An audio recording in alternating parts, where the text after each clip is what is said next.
Você já pensou em viver de renda com fundos imobiliários? Eles prometem um pagamento mensal de aluguel, acesso a imóveis de alto padrão, ancorado no discurso de que apenas com R$ 100 você já pode começar.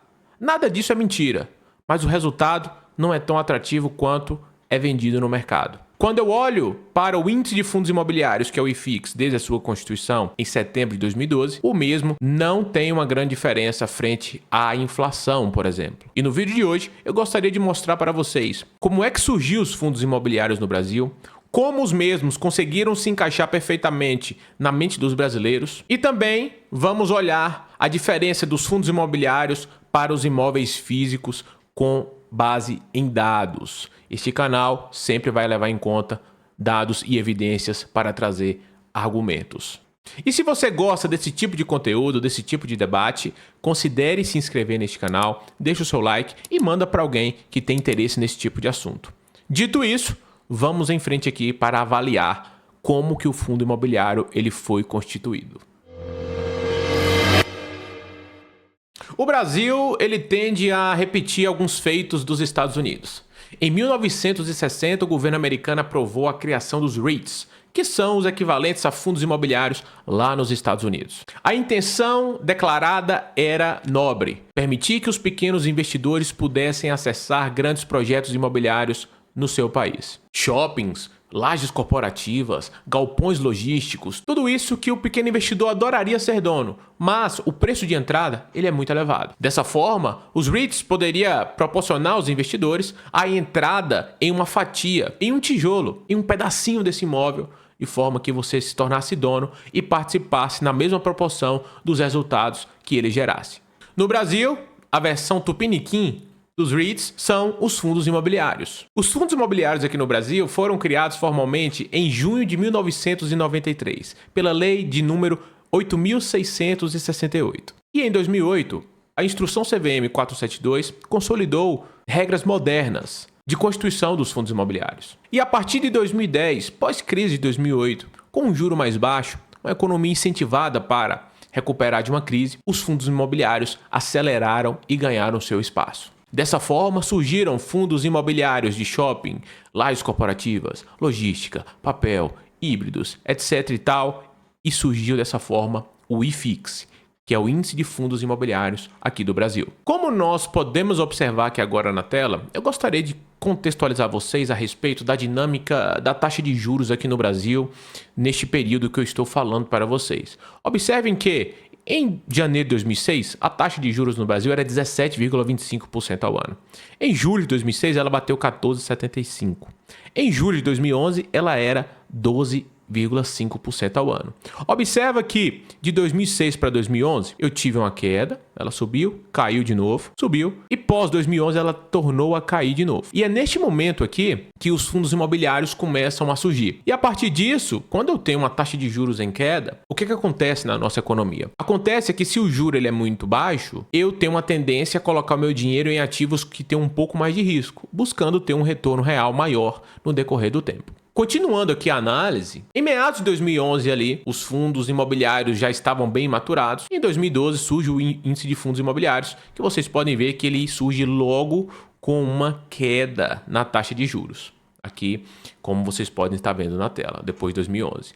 Chegou a bater 14,25 em 2015 devido à crise política que tivemos. E depois disso, olha a queda que teve de 2016 para frente, né? Chegando a bater ali 2% ao ano o juro do nosso Brasil. Por incrível que pareça, neste momento de 2016 até 2019, mais ou menos ali, foi a explosão dos fundos imobiliários. E essa referida explosão dos fundos imobiliários não acontece só porque a taxa de juros ela caiu. Você precisa também de pessoas comprando esses ativos e dinheiro novo entrando neste mercado. E aqui na tela eu trago para vocês também um pouco de como é que foi o crescimento de pessoas físicas na Bolsa de Valores neste período que nós estamos analisando. Olha só, 2016, nós tínhamos 0,6 milhões de CPFs na Bolsa de Valores. Depois desta data, observem o comportamento. Cresce exponencialmente, chegando em 3,2 milhões, que foi quando a Bolsa ali bateu um recorde, o fundo imobiliário bateu recorde e veio a pandemia. Depois disso, o mercado de investimentos não parou de crescer, chegando em 6,2 milhões de investidores ali em 2023, principalmente porque no momento da pandemia as pessoas ficaram em casa buscando renda extra, então investimentos têm uma tendência de crescer muito neste momento de busca por outras alternativas de ganhar dinheiro. A maioria aqui provavelmente fez negócios ruins, mas aumentou o número de CPFs na B3. Mas observem aqui comigo uma relação muito forte. Em 2015, o juro bateu 14,25% ao ano, depois ele despenca e, ao mesmo tempo, o número de investidores dispara para cima. Isso fez com que houvesse a tempestade perfeita para que os fundos imobiliários, ações e os investimentos de risco como um todo tivessem uma grande alta. Mas por que isso soou muito bem no ouvido do investidor brasileiro? Vamos olhar o nosso contexto histórico para entender? O brasileiro ele pensa o seu orçamento em ciclos mensais. O seu salário é mensal, o seu aluguel é mensal, tudo no Brasil tem uma característica mensal. Existem outros países que a característica é semanal, por exemplo. No nosso caso, é mês a mês. O brasileiro ele não quer saber quanto é que ele ganha no ano, é quanto é que você ganha por mês. Observem isso no seu cotidiano. E é natural, uma vez que eu tenho todo esse contexto mensal, um investimento que fala eu te pago um aluguel todos os meses, seja muito bem-vindo. Afinal, se eu ganho uma rentabilidade todos os meses, eu estou aumentando minha renda mensal e meu poder de compra mensal. Olha que lindo. Perfeito, né? Vou viver de renda com os fundos imobiliários. Dessa forma, o brasileiro médio ele não vê o mundo dos investimentos como uma maneira de criar um patrimônio no longo prazo. Ele vê o mundo dos investimentos como uma forma de gerar uma renda mensal a mais para ele conseguir consumir ainda mais no mês a mês e também, junto com isso, ter a disponibilidade de resgatar esse dinheiro a hora que ele quiser, de forma segura. Vindo a graninha mensal ainda, nossa, é o combo perfeito. Por décadas aqui no Brasil, a caderneta de poupança foi o investimento mais utilizado pelos brasileiros. E adivinha, ela não tinha nem rendimento mensal, ela tinha data de aniversário para render. Colocou o dinheiro dia 15 do mês que vem, você ganha o juro. Tirou dia 14, não recebe. Então o brasileiro ele é muito acostumado com o dia certo para o pagamento dos proventos, dos juros. E além disso, ele pingar todos os meses. Você percebe uma semelhança com os fundos imobiliários? Outra base, além da poupança, para aquela pessoa que já tem mais patrimônio, é o aluguelzinho que você pega seu dinheiro, compra a casa e bota para alugar e recebe no Pix ali todos os meses. Pois é, isso faz parte da nossa cultura. Eu, por exemplo, quando eu vou conversar com os meus tios, meu pai também, eles dizem que o jeito de se aposentar é comprar uma casa e botar para alugar. Dessa forma, você garante ali que alguém vai estar te pagando um aluguel todos os meses. Você pega esse dinheiro que vem todo mês e usa para pagar suas contas. Todo mundo conhece alguém que resolveu comprar uma casa para ter uma renda passiva na velhice. Deixa aqui nos comentários se você conhece essa pessoa. E este contexto de poupança com juro mensal, aluguelzinho de uma casa mensal, isso cria uma equação simples na cabeça do brasileiro. Investimento bom é igual àquele que paga algo todos os meses. E quando o mercado financeiro ele se popularizou no Brasil, ele não veio com essa cultura de que você vai investir durante 20, 30, 40 anos para ter um patrimônio grande no futuro e viver deste patrimônio. Não, esse discurso no Brasil ele nunca funcionou e não funciona ainda. Ele surfou exatamente nesse desejo de renda mensal, dividendos mensais, viver de renda com fundos imobiliários. O brasileiro ele cresceu escutando que o que é bom paga algo todos os meses. E dessa forma, os fundos imobiliários se encaixam como uma luva na mentalidade dos brasileiros. Pela lei, os fundos imobiliários são obrigados a distribuir 95% do seu resultado, normalmente de maneira mensal, para os seus cotistas. Na prática, o marketing fica direto: viver de renda com fundos imobiliários. R$1.000 por mês em dividendos. Investi 100 mil e ganhei R$1.200 por mês. E isso cativa demais o brasileiro. Dá clique, dá like, dá tudo que você imaginar. Inclusive, dá muito dinheiro para quem está te vendendo. Em outras palavras, o brasileiro vai na bolsa de valores comprar um produto que é cheio de risco, complexo e o enxerga principalmente como um aluguelzinho em forma de cota que vai cair todos os meses na sua conta. E o resultado disso é muito triste. Agora vamos aos dados que estão ancorando todo esse meu discurso aqui junto com vocês. Antes de tudo, vocês precisam entender que o dividendo pago ali para você todos os meses, ele não é um prêmio pela sua coragem de ter cotas de um ativo. Ele nada mais é do que o resgate do caixa da empresa. Então imagina que você tem uma operação que ganhou R$1.000, você vai colocar dinheiro no seu caixa. Lucas, eu não vou usar esse dinheiro. Então você pega esse dinheiro e distribui para os seus cotistas. Dessa forma, você realizou um resgate do caixa da sua empresa. Em outras palavras, você desinvestiu da sua operação. E quando você desinveste da sua operação, você abre mão de um crescimento saudável. Porque se eu tenho que resgatar tudo que eu gero de lucro, como é que eu irei crescer a minha empresa?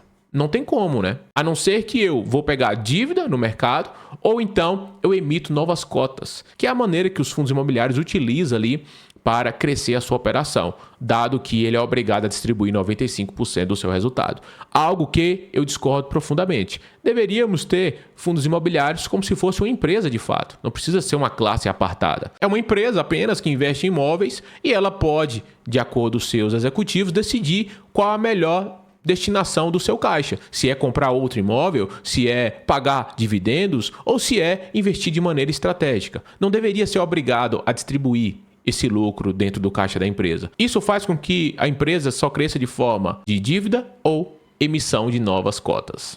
E a respeito do dividendo que te paga todos os meses, ele é descontado da cota do ativo. Então, se você tem um fundo imobiliário que vale R$10 e ele te paga R$1 em dividendos, amanhã você tem R$1 na conta e R$9 na cota. Quando eu somo, 9 mais 1 é igual a 10. Ontem, R$10 na cota, 0 na conta.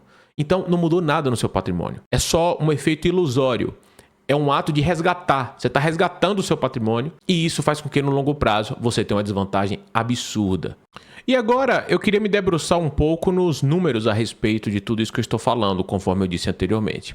E aqui na tela, inicialmente, nós podemos observar os fundos imobiliários que está ali como IFIX, que rendeu 141% desde a sua constituição, que foi lá em setembro de 2012, até agora, em dezembro de 2025, que é onde eu gravo esse vídeo, né? Ele está ali com 142,42% de retornos. Quando eu comparo com o IPCA, está 110%. O CDI, que é a taxa livre de risco do Brasil, ela está com 235%. E o IMAB, que eu vou explicar para vocês, está com 237%. O IMAB nada mais é do que a cesta de títulos do Tesouro Nacional atrelado à inflação. Elas replicam investimentos de juro real, ou seja, quanto que você vai ganhar acima da inflação. E observem que, quando eu olho o gráfico aqui, este referido IMAB, que é a linha verde, por muito tempo fica até acima do CDI, tá? É um investimento muito bom, mas pouco abordado aqui no Brasil. Mas como o foco aqui hoje é o IFIX, observem que o mesmo tem uma perda frente ao CDI e não ficando tão longe da poupança, pessoal. Isso aqui é a parte mais louca de tudo, tá? Então, se você tivesse investido na poupança em setembro de 2012 e em fundos imobiliários em setembro de 2012, hoje você teria pouco mais porque você investiu em fundos imobiliários. Mas observem no meio do caminho a volatilidade que esse ativo tem. É isso que mais nos assusta aqui. Dessa forma, o questionamento que fica para a gente é o seguinte: se o fundo imobiliário oscila tanto, ele não deveria pagar muito mais por isso? E para que eu vou investir em fundos imobiliários se eu poderia estar investindo no CDI que vai me pagar mais e nem vai oscilar o meu patrimônio? A realidade ela é muito dura. E a outra realidade que é muito dura também é que os fundos imobiliários, eles consideram o reinvestimento direto dos dividendos, que não é uma realidade para a maioria dos investidores. Afinal, às vezes você pega lá R$5.000, você recebe R$50 de dividendos, você não consegue comprar uma cota de um fundo imobiliário. Ou também, você pode pegar esse dinheiro e usar para pagar suas contas. Dessa forma, nós deveríamos olhar também qual é o desempenho dos fundos imobiliários sem o reinvestimento do dividendo. E essa realidade ela é bem dura, tá? Aqui na linha azul eu tenho os fundos IFIX. Que é isso que eu acabei de mostrar para vocês. Aqui abaixo eu tenho o IFIX ajustado, ou seja, o IFIX sem os dividendos pagos. Olha a diferença que dá, tá? Então, quando você investe em fundos imobiliários, é muito importante você considerar os dividendos recebidos para calcular a sua rentabilidade. Se você olhar só para a cota, ela sempre vai ficar próxima do 0 a 0. Agora nós vamos tratar do assunto mais delicado de todos, né? Se os fundos imobiliários permitem que você acesse um mercado mais sofisticado, mais profissional, mais elitizado, será que ele rendeu mais do que os imóveis na cidade de São Paulo, por exemplo, na média geral? Sei que tem imóvel em São Paulo que triplicou de preço, tem imóvel em São Paulo que não saiu do lugar. Mas é importante a gente olhar a média nesses casos. E o que eu vou considerar para comparar aqui é a FIPZAP da cidade de São Paulo. Um dado público que você acha em qualquer lugar da internet aí.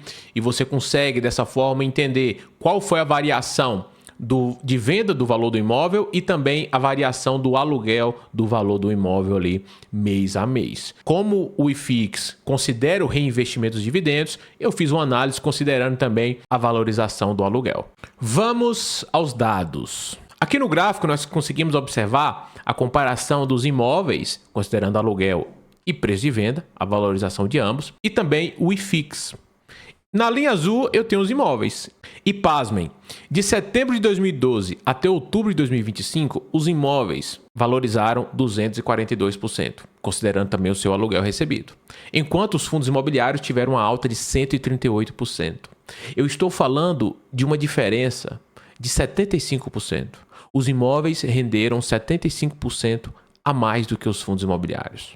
Quando eu olho para essa mesma estatística, colocando agora a linha do IPCA acumulado, observem aqui comigo que o IPCA é a linha vermelha e os fundos imobiliários, que é a linha verde, não faz tanta frente ao IPCA. Para que você vai investir em algo que vai oscilar tanto, ficando até abaixo da inflação por um longo período, e no final não vai te dar um prêmio tão grande por isso? E mais duro ainda é quando eu olho para a rentabilidade comparativa. Na primeira linha aqui, eu trago a rentabilidade real ao ano, que é o que mais importa no mundo dos investimentos. Quando nós tratamos de investimentos, nada adianta você ter uma rentabilidade de 10% se a inflação foi 11%. Você não ganhou dinheiro, você perdeu o poder de compra, na verdade. Então, quando nós olhamos para investimentos de longo prazo, nós temos que descontar a inflação do rendimento daquele ativo. E quando eu faço isso, os imóveis, que é a linha vermelha aqui agora, os imóveis é a linha vermelha, desde setembro de 2012 até agora, outubro de 25, ele teve uma rentabilidade de 3,8% ao ano acima da inflação, enquanto os fundos imobiliários ficou com 0,99% acima da inflação. É igual você comprar um IPCA mais um. Não faz tanto sentido assim. E os imóveis também nem foi tão bom. Mas lembre-se que um imóvel é considerado um investimento super seguro. Dessa forma, é normal que ele tenha uma rentabilidade um pouco menor. Se você quiser ganhar mais que isso, você tem aí títulos que pagam IPCA mais 6, IPCA mais 7 aí. Mas não é uma garantia que você vai ter isso disponível para sempre. Eu estou falando de agora, em 2025. Além disso, quando eu olho a rentabilidade ao ano nominal, observem que os imóveis teve algo em torno de 9,81% e os fundos imobiliários 6,83%. Na média ali do ano. E quando eu olho ao mês, os fundos imobiliários teve 0,55%, enquanto os imóveis tiveram 0,78% de rentabilidade nominal ao mês. Mas lembrem-se de que o que mais importa, na verdade, quando eu olho para investimentos, é a rentabilidade real de um ativo.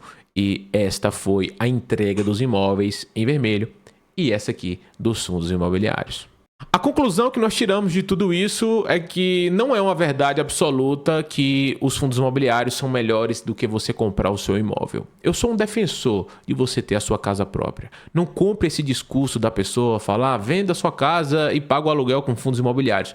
Pelo amor de Deus, não faça isso. Não faça isso. Se você não tem sua casa ainda e está pagando aluguel, busque comprar a sua moradia. Aproveite o programa do Minha Casa Minha Vida, se for elegível para você. Se não, junta o dinheiro, dá uma entrada, faz um financiamento saudável, amortiza no decorrer do tempo. Você não precisa ficar 35 anos pagando. Você pode amortizar e pagar antes. Chegamos à conclusão aqui que realmente existe um prêmio para você investir em fundos imobiliários, mas ele não é tão grande quanto a propaganda ela te vende. Em muitos recortes, o ganho que você tem vem acompanhado de quedas acentuadas que pode fazer com que você venha tomar uma decisão equivocada no meio do caminho. Eu acredito que a melhor escolha de todas não é usar um versus o outro diretamente, é entender o papel de cada um na sua vida. Eu, particularmente, eu não tenho fundos imobiliários na minha carteira, eu dou preferência a comprar imóveis, inclusive na cidade de São Paulo. E se você também tem interesse em comprar imóveis na cidade de São Paulo, manda aqui embaixo, eu posso te ajudar a fazer essa conta e entender se isso cabe ali para você. O imóvel físico, na minha visão, ele te traz ali um pouco mais de dor de cabeça com inquilino e tudo, mas ao mesmo tempo ele traz uma maior estabilidade na renda mensal uma vez que o mesmo está alugado. Enquanto isso, os fundos imobiliários trata-se de um CNPJ, que também passa por problemas e não é uma garantia que ele vai te pagar o famoso 1% ao mês para sempre. Pode ser que em algum momento ele até corte o dividendo se ele não tiver caixa para estar te pagando. Os fundos imobiliários, na minha visão, é uma ótima entrada para os investidores ali no segmento imobiliário, dado que a realidade do brasileiro é a pessoa juntar 10 mil reais, 20 mil reais e não conseguir ir muito além disso. É só você olhar as estatísticas dos estudos. Sendo assim, quando você compra um fundo imobiliário, você consegue acessar esse mercado.